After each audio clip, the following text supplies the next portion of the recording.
The National Assembly has wrapped up its first government questioning session of the year following 3 days of heated interpellations that concluded on Wednesday.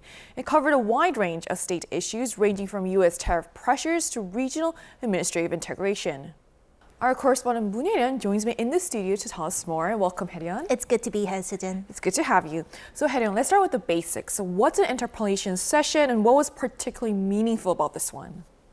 So for those unfamiliar, an interpellation session is a formal process where lawmakers of the National Assembly question top government officials, from the Prime Minister to cabinet ministers and officials, on their policies and performance. This 3-day session started off on Monday with lawmakers focused on politics, diplomacy, unification and national security. The second day saw lawmakers questioning officials on economic issues, while culture, society and education were the central focus for the last day. This is the second government Q&A session under the Yi administration, but as the first took place in the fall of 2025, with discussions heavily focused on early administration issues, such as the fallout from the December 3rd martial law declaration. This is essentially the first comprehensive evaluation of the administration under the assumption of normal governance. Furthermore, with the session taking place just a week before Seollal, South Korea's Lunar New Year holiday, lawmakers are seeing it as the first major opportunity to seize the initiative in shaping public opinion. Right, so could you walk us through some of the highlights from the discussions that took place over the 3 days? So on the first day, a debate quickly centered on questions regarding the Trump administration's plan to reimpose higher tariffs as lawmakers passed a motion that approves the formation of a special committee to discuss a bill to support Korean investment in the U.S. This continued to be a hot topic of debate throughout the remainder of the interpellation period, with lawmakers questioning the economy, trade and budget ministers on the second day.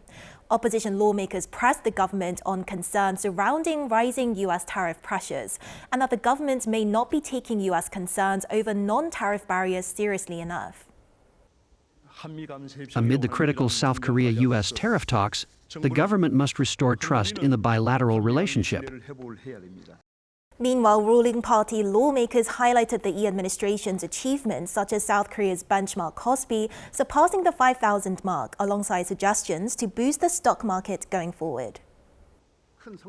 While the Kospi reaching 5,000 is a major achievement, it won't create a virtuous capital market cycle unless it feeds into the venture and innovation sector. In the final round of government questioning, the DP highlighted the need for regional administrative integration, casting doubt on the plan's viability before the June 3rd local elections as the PPP staged a filibuster against the bill. Unless the relevant legislation passes the National Assembly by the end of February, the merger of metropolitan governments would be virtually impossible to be completed. The PPP countered that uneven government support and the exclusion of key provisions risk reducing the bill to a symbolic reshuffle rather than a real transfer of authority. I see. And have there been any developments after the interpellation period this week? Well, the special committee tasked with handling legislation tied to a special proposed law on investment in the United States was thrown into disarray shortly after its launch on Thursday, amid a clash between the rival parties.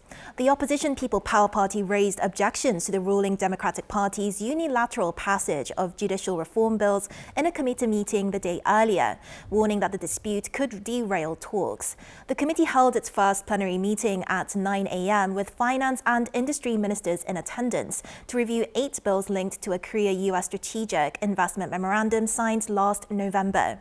After heated exchanges, the meeting was closed to the press and later adjourned, with the chair saying discussions would continue to ensure that the investment bill is processed on time. As the panel's mandate runs through to March 9th, we'll have to keep an eye out for how talks continue to process this legislation. All right, thank you so much for coming in today. Thank you for having me.